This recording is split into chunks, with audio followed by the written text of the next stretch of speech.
Hi, I'm Claire Williamson, an ex-litigator and the co-founder of Leading Minds. With 97% of lawyers complaining that stress is impacting their health, I think that it's time we speak about how challenging the pressures of the legal industry can be. So this podcast is a space where lawyers can come together to discuss how they've overcome any challenges they've faced in their role and gone on to thrive within their career. So whether you're a trainee, a partner, or anyone in between, I really hope that this podcast will leave you feeling inspired, empowered, and with the confidence that you can leave your mark on the legal industry. Today, I'm very happy to be joined by James Kitching, who's a corporate solicitor at Womble Bond Dickinson. So James is going to be talking to us about the value of becoming an O-shaped lawyer. Thank you so much for taking the time to join me today, James. No worries, it's nice to be here and thanks for inviting me along. No problem. I thought it might be good to have a little introduction into, your journey into the legal sector, if you'd be willing to share that with us at the moment. Yeah, sure. And hopefully some of your listeners may have read, I recently wrote an article for The Lawyer about the O-shaped lawyer and access to the profession. And one of the things that I started with was by highlighting the point that for most people, the average age of qualification is actually 29 and a half, and it's not 24 straight out of uni, straight out of a training contract. And I am very much one of those people who qualified at 29. I always wanted to do law. I was somebody who, at school was quite argumentative, and people were like, oh, you should become a lawyer, just to fulfill the stereotype. And I started out again as one of those people like, I'm going to be a human rights activist, I'm going to save the world, and I'm obviously now a corporate lawyer instead, the exact opposite of that. But when I was kind of starting out, I kind of, as much as I wanted to be a lawyer and get into law, I thought, actually, I love politics, I love history, I love philosophy, all that kind of stuff. And because the GDL was an option, I thought, I'm going to do a degree that I really love and enjoy first, and then move into law later. So I did a 4-year degree actually in politics and American studies at Nottingham. Took a year out, went to the US as part of my degree to study out there, which is a great opportunity to do if everyone gets the chance. And then I came back and started applying for training contracts. And I was kind of quite naive, I think, because I didn't do a law degree. And I think others out there will probably have found the same kind of thing, is that I didn't have the legal colleagues or other students around me telling me to go along to the law fairs and to get the applications in by deadline. So I was kind of very naive to the whole process and only really applied to a few to start with. And I think I was very fortunate, actually. I got offered a couple of VAC schemes to start with Walker Morris, who are a big firm up in Leeds, and Cobbitts, who no longer exist actually anymore.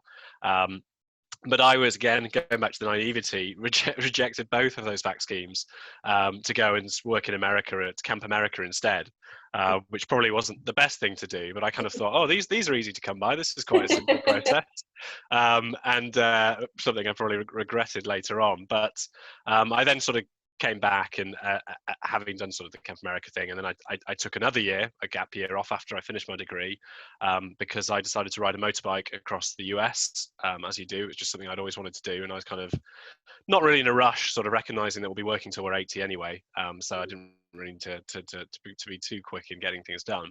But when I came back from that, I kind of started in earnest in trying to get myself into the legal process, knowing I had to do the GDL, do the LPC. And I was fortunate enough to get some more VAC schemes, again, with a number of different firms, one of which was actually Dickinson Dees, as it was back then, which is now obviously Womble Bond Dickinson. And that's not actually how I ended up at WBD. I was unlucky that the time that I was applying then was actually the sort of recession era.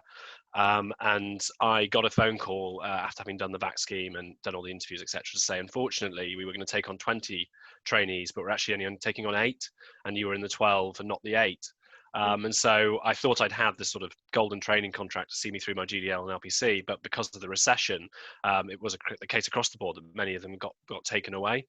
So I decided to take the risk, and I worked full time while I did the GDL and LPC to be able to sort of fund myself way through it and support myself. I was very fortunate to inherit a little bit of money which helped me pay for it, because I know how difficult it can be for people to pay for those courses, not knowing that you have a job at the end of it all. And it's one of the questions I get asked a lot. It's like, should I take the risk on the LPC? Should I wait till I've got a training contract? And it's a really difficult position to be in if you don't have the money or the funds to be able to take that risk. And as I say, I was fortunate to have inherited a little bit of cash that paid for it, but I had to work, as I say, full time, weekends or evenings, in order to get through that, just to afford it, because it is a lot of money to do those 2 courses. And it wasn't until actually the end of my LPC that I finally got myself a training contract, applying throughout those years and getting a bit more knowledge, I think, because I was actually had other legal students around me. Mm. I actually then got a training contract with Coffin Mew, who is a firm on the South Coast. And again, it was a sort of a 2-year wait until I started. So I decided to go off again, take another gap year, went traveling around the world, worked in Australia for a while, and then came back and paralegaled with Coffin Mew before I started my training contract. And actually that was a really good experience to have. And I've said, I think in stuff I've written, that you need work experience, and I think we all know it. You need work experience to get a training contract, or at least it's becoming more necessary. But it's not just about having it on your CV to show you're interested in law. Actually, having spent that year working as a paralegal set me up so nicely for my training contracts. It meant I knew the systems, how they worked. I knew the people who to speak to. And it was a really good thing that I could actually then use as well to use as time to count. So I actually qualified after 1.5 years of my training contract rather than 2 years, because I could knock time off having done my paralegaling work experience. So yeah, so that was kind of my route into law, and obviously I did my training contract and then eventually ended up moving to WBD down the line. But it's more and more atypical, I'd say, in terms of a routine. And a lot of people I know are qualifying at 29, as I say, it's the average age. And it's a mixture of, I think, both people like me who are not in a rush necessarily, and I think that's a good way to be. I think take your time, enjoy your 20s. And actually, when I had all that experience and it took longer, it meant that when I went along to my interviews later down the line, I was more ready and I was more what firms were looking for. I had life experience, that sort of air quotes term, and I had commercial awareness, another one. And that came about because of living life, from actually doing things, rather I think when you come straight out of uni and you're straight into something, you just haven't got that there. So don't, for people out there who may be listening, don't be discouraged by taking time. It'll only make you a better person, a better candidate, and set you up a lot better for when you actually do start your job. And if you use that time wisely to actually enjoy yourself, you'll never regret it. I don't look back on any of my time with any form of regret, only sort of fond memories of the sort of good opportunities I had. Sorry, long answer there. No, I love it. And I really appreciate that you're so open and so honest about your journey. Because, and I really love that you said about like how naive you were, because I was exactly the same. Like when I look at people who are making applications now for, jobs, and there's a couple of people I kind of mentor as well, what they know is absolutely phenomenal. And I'm like, oh my God, I was not in that headspace. I was even talking with you saying about being in the interview. I think back to what my interview must have been like, and how I got a job, I do not know, because I don't even think I really did have commercial awareness. I don't even know if I knew what commercial awareness was. So yeah, it's really interesting, isn't it, that sometimes I think you do take kind of like more bold choices when you're not as well informed. And I don't know if there's an element of success in that. I don't know. No, I think you're absolutely right. I think I speak to so many great candidates, because same as you, I mentor a number of different people, and so many great candidates who doubt themselves and don't put themselves forward, and they're petrified of failure. And actually, I think, well, on the one hand, I was used to failure from a young age. I've never been a sporty person or anything like that. And, I think you just learn, the naivety helps. You just kind of like, why not? Give it a go. Who cares? See what happens. And it's sad in some ways, because people, like us, who take that opportunity and chance, go for it, get the opportunities just because we're willing to try. And actually, there's great candidates out there who miss out, who are brilliant and superb, but aren't willing to take the risk or give it a go. And actually, there's not, somebody contacted me the other day who was not, and I didn't know what university they'd been to, but they said, I'm worried about applying to a firm like yours. I don't know if I'm going to be quite right. I don't want to waste their time. And I looked at the LinkedIn profile. And I was like, they're Oxford candidate. They've done these great work experience. I'm like, what you're amazing, candidate. Look at you. You've done great these things, but holding themselves back just because of the fact that that little bit of self-doubt, that fear of failure. And there's nothing to be lost by giving something a go. You don't get it if you don't apply, and the worst that happens if you do apply is you might not get it, but you may also get it. So it's always my tip to everyone I speak to: just go for it, give it a go. And I think sometimes there's that misinformation out there. I think people get scared that if they apply to a firm, they get rejected, they won't be able to apply again. Whereas I know, actually, from doing the sort of recruitment side from within firms, that if you apply again, we're looking out for you. We're like, oh great, they've come back. Have they improved on their experience from last time? What have they learned? What have they changed? This person clearly is interested in our firm. So it's learning that actually things like that are not going to hold you back. And the other thing is that when you're doing recruitment stuff for firms, you're looking at thousands of applications a day. Most of the time, you do not remember every individual particularly well, and you are one of many, many, many people. So there's always that benefit of anonymity, I guess, in some ways through sheer volume. So it's give us sort of recognizing you just got to go for it and not be afraid of that. Yeah, amazing. And you actually, so you had a recent article published, which was all around about, getting from commercial awareness, being an O-shaped lawyer. So I just wondered if you could tell us a little bit more about that. Sure. So commercial awareness is that thing that is drummed into us from day dot. On any legal course, we all know what it means. Well, I say we all know what it means. We Do all, we? we all, yeah, we do it. No, I don't think we do. We all hear it a lot. We're always told that we need it. And I come across so many candidates that think it means reading the Times, keeping abreast of Brexit and what deals are going on, and going into an interview and saying, "This is why Brexit is going to affect your firm." And it's not about that at all. It's about recognizing that firms are businesses. A firm is no different from a restaurant, a shop, anywhere else. It wants to make a profit. It has employees that help them do that. And the kind of level of service that you can offer in terms of helping it get there is what matters. And commercial awareness is something that is some people just have it. I think sometimes you are good at it. You are good at talking to clients, recognizing opportunities and that kind of thing. But it's something as well that can be learned and picked up as you go along. I mean, one of the great experiences for me when I was a student was I worked for the university, calling alumni and asking them for money, basically. And what it taught me was one, sales, and I got to, you got used to sort of talking in the right way, building a relationship with somebody before you then move on to sort of the sales side of it. And that gave me confidence. It gave me a willingness to talk to anybody, and it taught me how to sell. And I definitely think, that experience helped me when it came to applying for training contracts and doing interviews. And that's what they're looking for. It's looking for those people who can engage with others, who can have conversations, who they know they can put in front of a client, and you'll be able to get on with it and problem solve. And as going back to what I said before, not being afraid of failure. And it's, yes, we're expected as lawyers to not make mistakes. We're expected to spot the detail and all that kind of thing. But that doesn't mean that you shouldn't try things and learn from it. Most of the time, the things that you do as a trainee are not going to have a £1 billion effect on the firm. You're not given that much responsibility.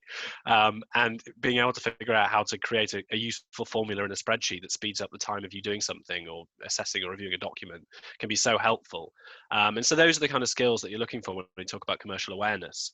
And it grows as you are an O-shaped lawyer. An O-shaped lawyer is somebody who has commercial awareness as well as the ability to spot detail and bring up legal ideas and know where to look and when to ask for questions.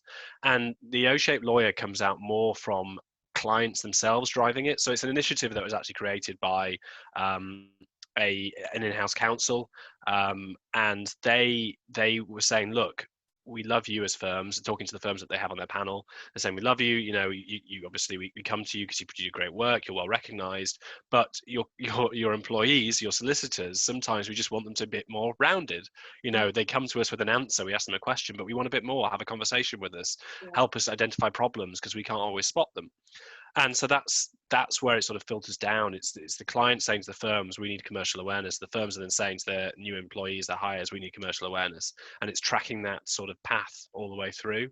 And more firms are recognizing that and signing up to it. And there's two sides to it. There's one, there's the solicitors and us ourselves being rounded individuals, recognizing that the clients we talk to are humans, that they have families, that they're people that we can interact and engage with and have a conversation with, and that we'll build a better relationship if we do that. But the other side is also firms recognizing that they can't just have employees who bill by the hour and that's all they care about. What are the numbers? What are the figures? They need to recognize that, okay, James has brought in a client, or James has built a relationship which meant we got more work out of a client, and actually rewarding and recognizing levels of achievement in a way that isn't, as I say, purely down to numbers. So it's a good thing because it means that we, going into the profession, can expect more from firms, hopefully, going forward. We can expect that we won't just be billing machines, but we'll also be seen as people who can add to the business. But in the flip side of that, we have to come into the job knowing that we have to offer more than just an encyclopedic knowledge of the Companies Act or everything to do with 2P. You need to, that information can be found out by going on LexisNexis and PLC. It's kind of everything else that you offer that's really important for firms these days. Yeah, and I think the other thing as well is that people entering the legal profession, at a bare minimum, you have the academic credentials. Everyone has that. So how do you actually start to build those skills, would you say? whether you're Yeah. currently making applications or whether you're currently a trainee, whether you're a junior member of the team, even whether you're maybe a senior associate, thinking, actually, you're right, I know the law, but sometimes I do find myself not being as emotionally intelligent or struggling with finding the lines in building client or colleague relationships.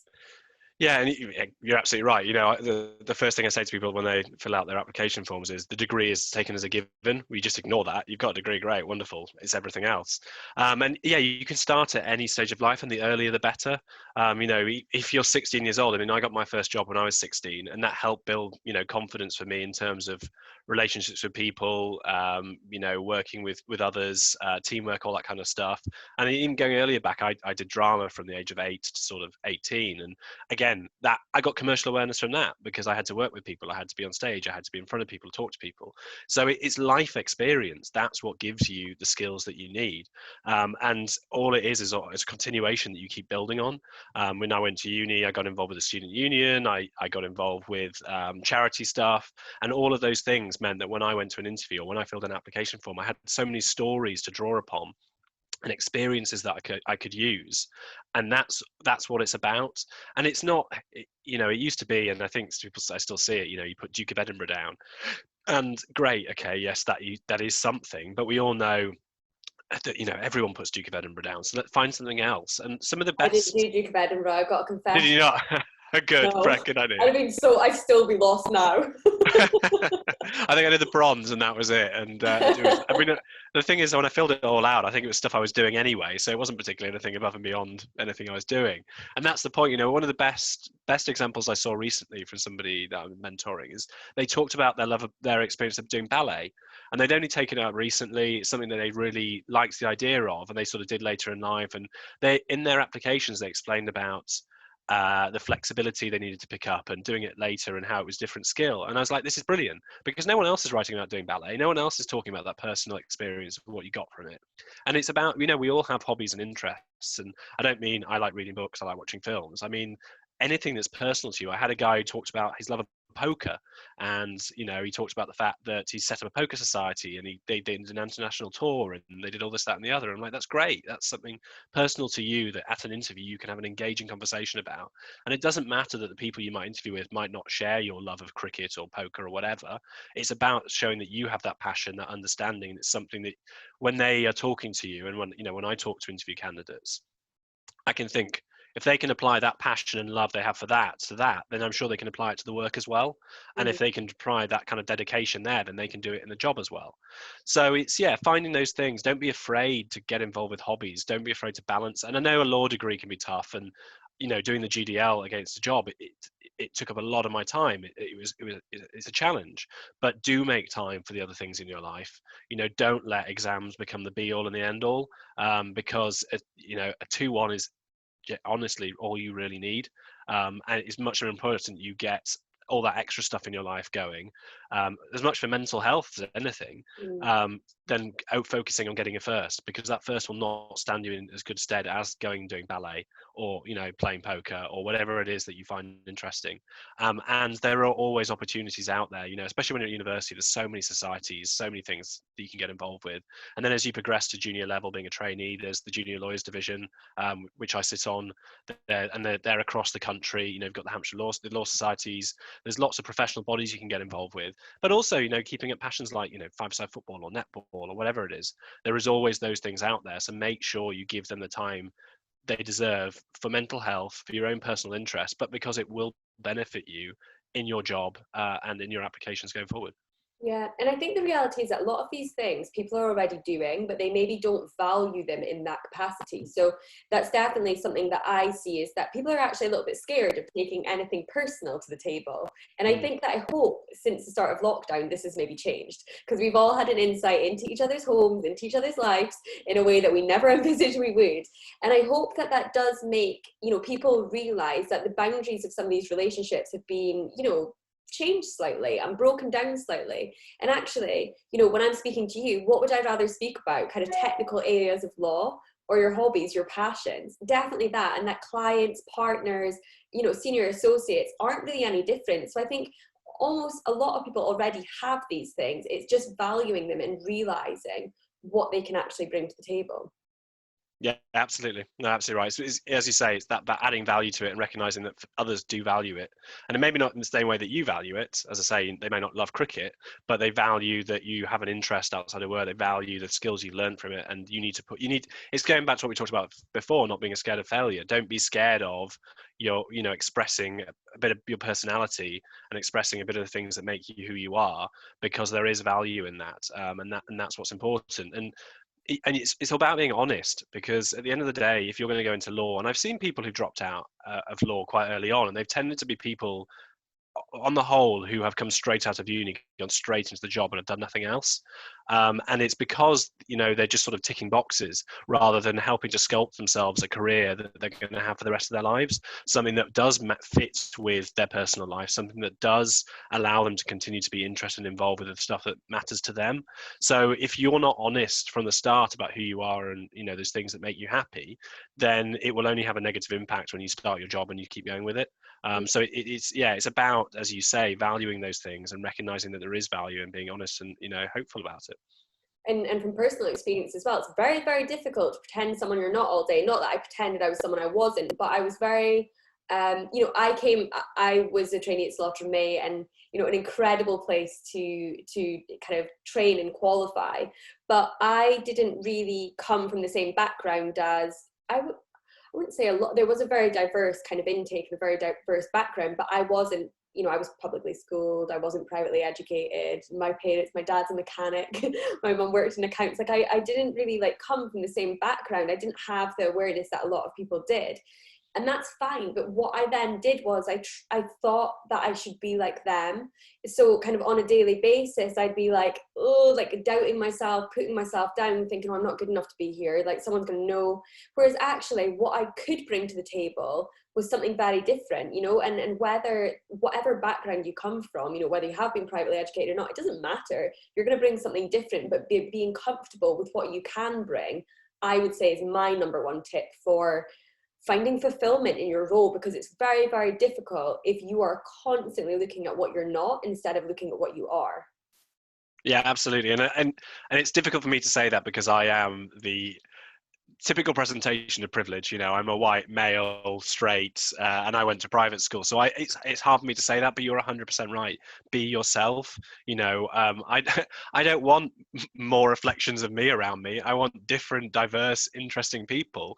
I don't, but it is hard. Especially when you're going into the career, and you feel that pressure, I think, to be like others, as you say, and to fit in, and so to go against that feels counterintuitive, but it is the best way to be, and you will not be punished. You'll be rewarded for it. But yeah, as I say, it's hard for me to say that because I come from that sort of atypical background. But no, I think you are spot on with that, and it will only make people happier, I hope, if they are that way, if they are honest about who they are, and just say, this is me, accept it, and get on with their job in that mindset.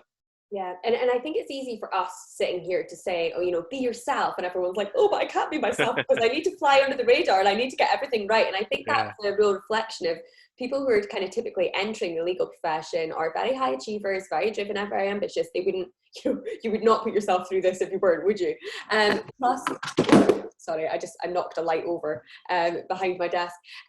Plus, we really often have quite strong perfectionist streaks as well. So how do you kind of give people that advice if you have got a strong perfectionist streak and you're saying, be embrace failure, embrace making mistakes, but from my personal experience and the people that I work with, one of the things that I see time and time again is that they're really scared about making any kind of mistakes and it not being okay, it having a real negative impact on their career progression, on their ability to be kept on. So what would you recommend? Is there anything you would kind of say around about mindset or actually the logistics of dealing with mistakes and feedback and failure so that you can still go on to thrive?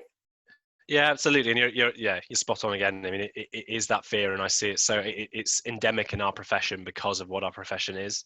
And the first thing to recognize, and it shouts against the recruiters, but I don't care, is that everybody makes mistakes. Everyone makes mistakes. We all do it all the time. No one is perfect. And no matter what you're told by recruiters from whatever firm, their lawyers make mistakes. That happens. And when you're filling out your application form, when they say to you, there's got to be no mistakes in it, it's not saying that you can't make mistakes. We all, as I say, we all do. It's just recognizing, okay, with your application form, that's something within your control. Get lots of people to look at it, because you're recognizing you may have made mistakes in there. And by getting lots of eyes on that, you can help fix those mistakes and make it better. But take that first step to go, look, I'm not going to get this perfect. This is not going to be absolutely right, but there are other people around me who can help me to make sure I get as close as possible. And that mindset should stick with you for the rest of your life. Like when you go into a training contract, you are a trainee, you are learning. So ask questions of the people around you, talk to your bosses. They were a trainee once, they're willing to help. I hate seeing those who are more junior than me struggling through something and then finally coming to me defeated. Like, come to me early, ask me. Like, there's no such thing as a stupid question. Of course, we'll always come across those individuals who maybe are a bit rigid or say no, there's no mistake, but they're actually far and few between. Most people are humans, like you and I, and they recognize the stress as a profession. So I think the first thing is recognizing we all make mistakes. They happen. It's part of life. No one is perfect, and so once you have that on board, then it's just about recognizing and asking for help. And I'm not saying that you constantly go and ask for help. You've still got to problem solve. You've got to take initiative, but don't be afraid to get clarity to help focus in, because you'll be a much more useful individual and person to 100%. those around you. Yeah.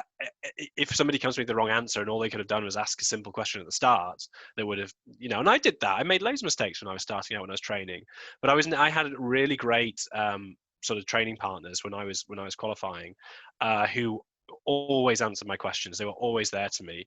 I could go up to them with the stupidest thing and they would always be able to say, okay, this is what you got wrong, this is what you're thinking about.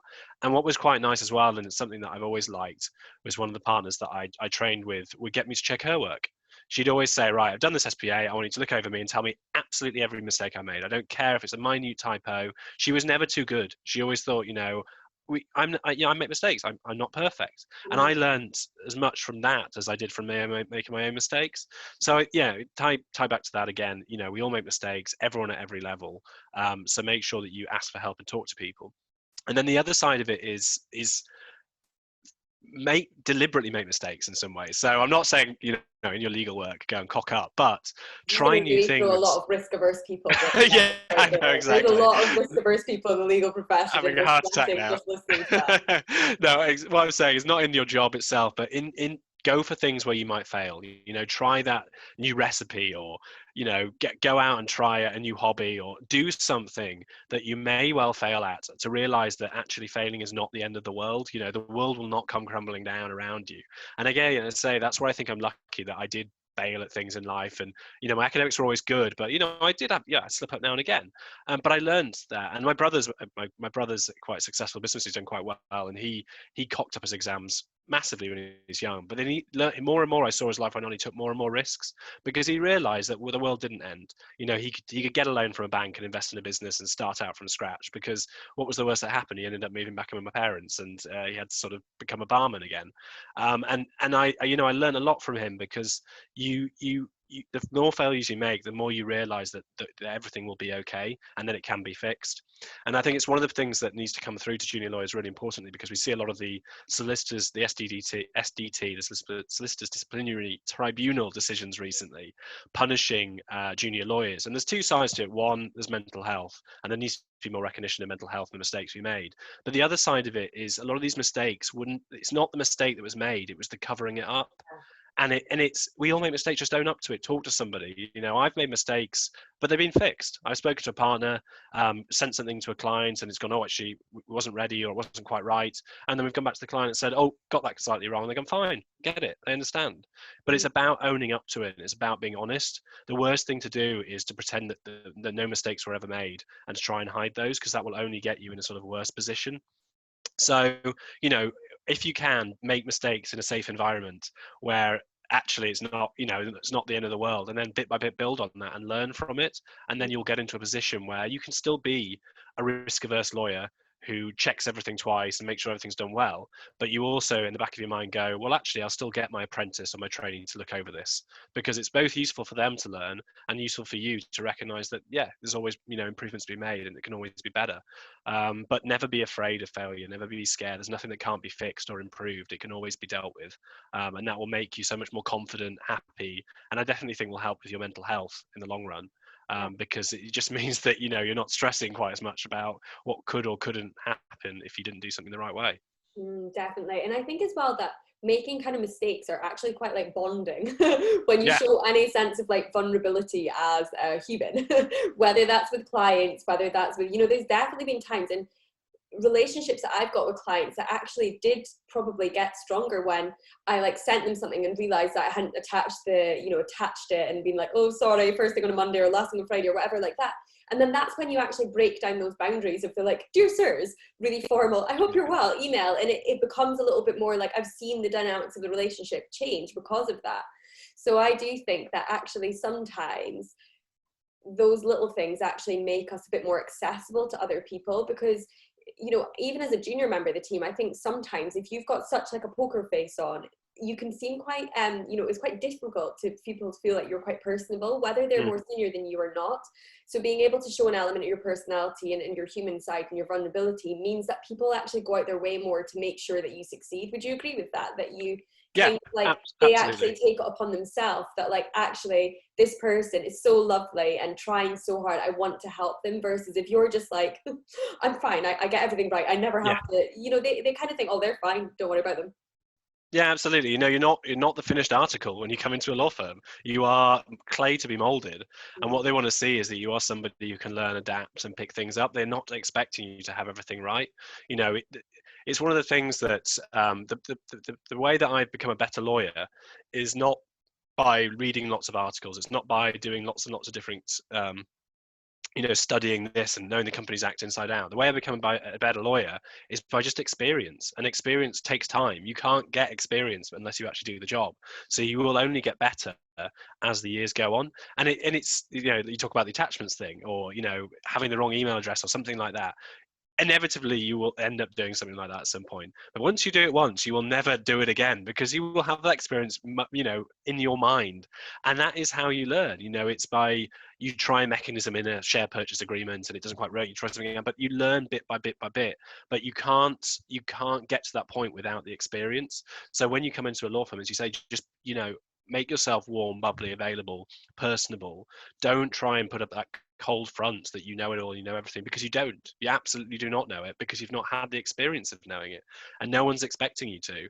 And I'm, you know, I'm constantly surprised by, you know, I've worked with some great people over the years who have always recognized that and accepted that and allowed me to learn, and have never put me in a position where I feel that I should know more than I should or should put on a brave front. And I think if you come across those people in your life, attach yourself to them, stay in touch with them, because it will only benefit you and helping you grow. Whereas, you know, the people who you come across who maybe do sort of treat you in that way, then they're not, you know, you still got to learn within your training cycles to put up with everybody and everybody. But those are the people that aren't worth your Awkward. time. Put up with, yeah. Unfortunately, I haven't had many of those, but That yeah. was the real honest side of it versus a relationship with put up with. Put up with, yeah, put up with. But yeah, you know, it's you know, attach yourself to those positive people, because they are the ones that will help you in the long run, and those ones will make you feel better about yourself, and you will learn the most from. So, you know, somebody who's not willing to teach you, somebody who's not willing to accept that you are a piece of clay to be molded, you know, you're not going to get anything out of it. It's not going to benefit you, and it's not going to benefit them. So, you know, focus on those that sort of give the most. And those don't have to be senior, they can be people at the same level as you. You can learn people from every level, whether it be junior, whether it be your legal secretary or paralegal. You know, there's so many Especially different your avenues of secretary. life, especially your secretary. Yeah, Exactly. make good friends with them, because they're going to save your back so many times. And I think it's Absolutely. interesting as well that you did mention this earlier, but I just want to reiterate, like, those people are few and far between, the ones who are, you know, kind of not willing to help and assist. And Yeah. also, one of the first things that actually happens to us when we're really stressed out is our ability to communicate effectively. So often, if you do encounter one of those people, it's not necessarily very much about you. It's probably just that they are under a lot of pressure. So try not to take it personally as well. It's not that they hate Yeah. you and there's no space for you in the firm. And I actually sat with 4 partners, 2 of whom were heads of department when I was in my firm. So not saying that I've sat with those people, but, you know, I've sat with people who are very, very kind of established in their career, and they really did support me in so many different ways. So don't think that just because someone is so senior that they don't have an interest. They do.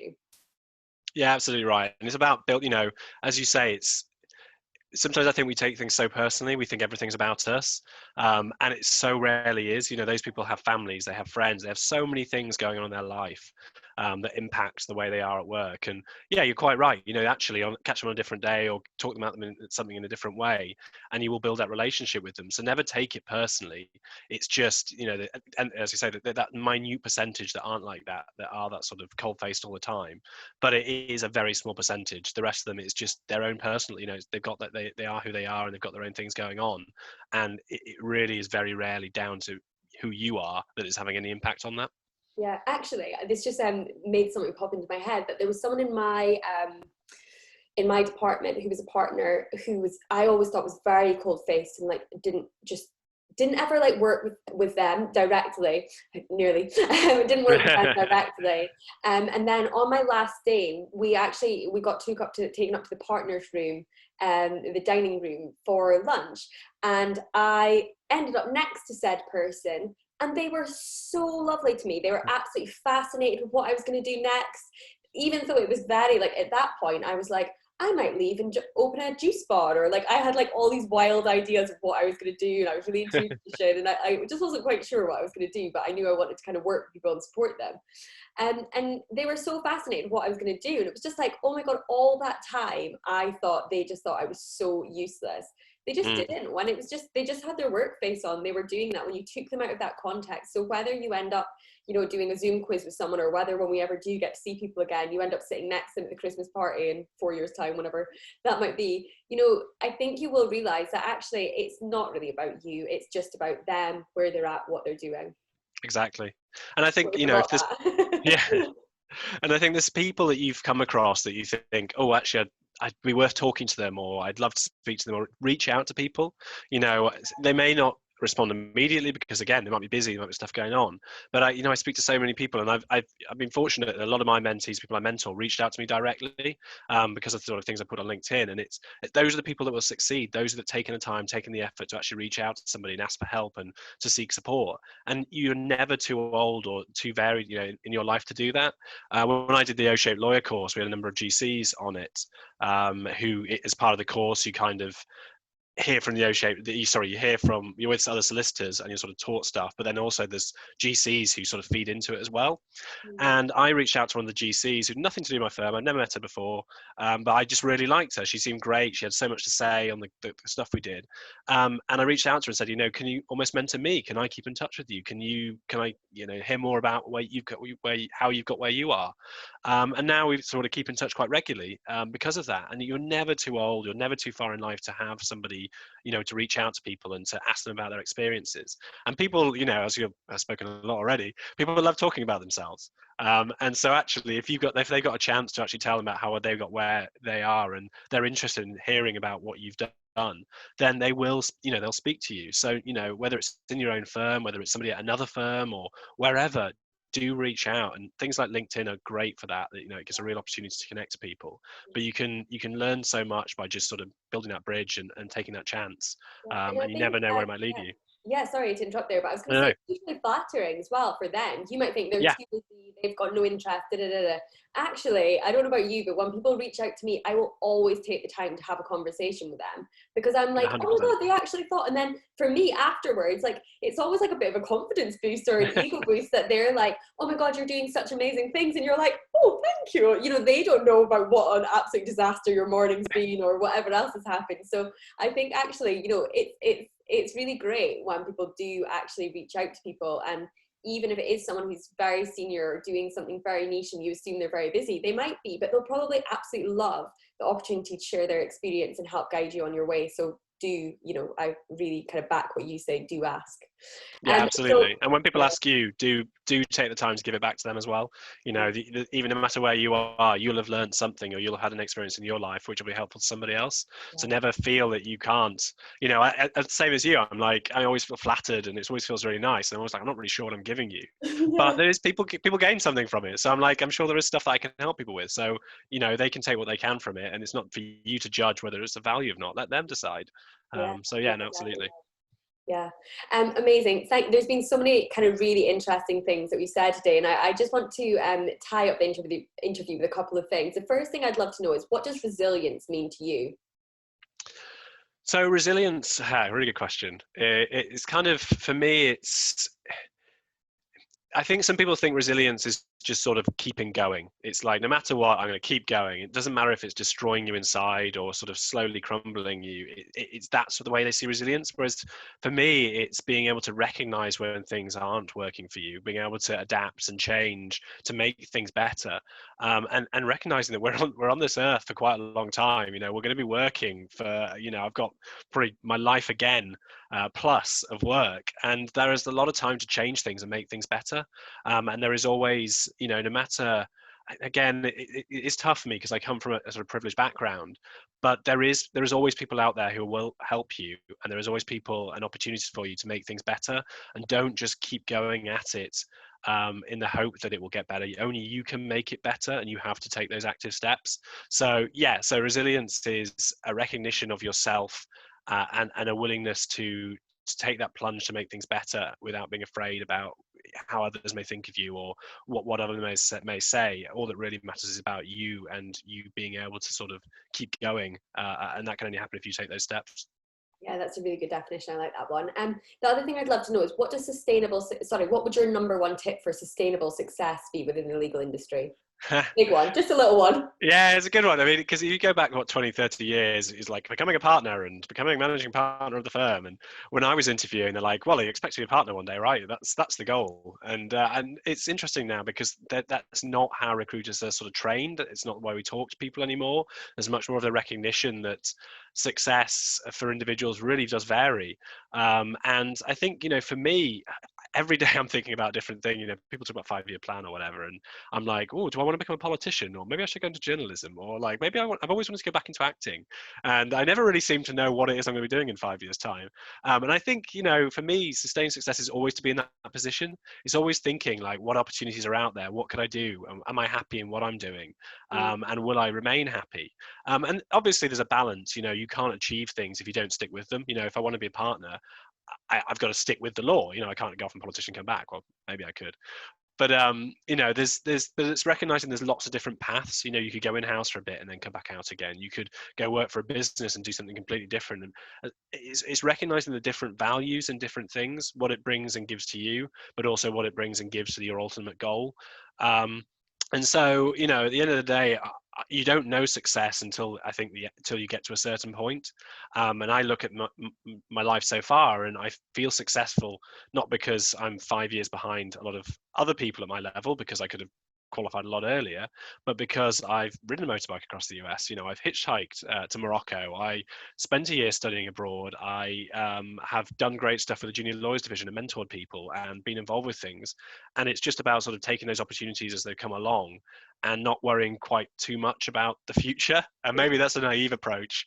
Maybe I should worry about my pension a little bit more. Works so far, so But it's worked why okay so not? far. Yeah, exactly. And that's the thing. Things will fall into place. You know, there are so many opportunities out there, and if you focus on what makes you happy, then you will find an opportunity that fits that. So I guess that, I don't know, there's a succinct answer there, but there's No, I something like in it. amongst all that. My motto for this year was to not take things so seriously and not care so much, because typical lawyer, like I just everything mattered, and now I'm a little bit like, oh, do you know what? It's fine, and it's been lovely. It's been a real pleasant month. Exactly. You can end up being locked down for 2 years, so you know you've got to take those adventures while you can, those I know, right? opportunities. And the last thing I'd love to ask you as well is who inspires you within the legal profession? So yeah, I had to think about that, and my background on my laptop, and it's really sad, is me with Baroness Hale, and we had a speaker at Junior Lawyers Division event, and she was an incredible person, a really, really wonderful person to speak to in terms of what she overcome to get to where she was in the profession, and how she sort of stands up and speaks her mind. Is really such a confident and incredible individual. But you know, I take inspiration really from all kinds of different people. When I was training, as I say, I had some incredible partners who trained me, who I learned a lot from and really inspired me to sort of stick with it and keep going into the profession. He made me want to do corporate law when, you know, I was more wishy-washy about human rights and all that kind of thing originally. And, you know, I keep meeting different people as I go along who inspire me in different ways. And I think you find that in all walks of life. You know, you can be inspired by a paralegal or a legal secretary. It doesn't have to be the people at the top. It's just, and the way to be inspired is by talking to them and finding out about their experiences and what has helped them get to where they are. And you'll take little bits and pieces from all those different people. So yeah, Baroness Hale, absolutely love her, but I kind of take inspiration from lots of different places, I think, within the legal profession. I think that's sort of done me well so far. Yeah, really great answer as well. Thank you so much for giving your time today. I know you're really busy, and I do really appreciate, kind of the insight you've given. I'm sure many people have found this, this recording really useful. No, no worries at all. Thanks for inviting me along. It's been really enjoyable. Thanks. And to everyone who's listening to the podcast today, what I would really encourage you to do is follow us at Leading Minds on LinkedIn. We have daily kind of tips for helping you find sustainable success within the legal profession.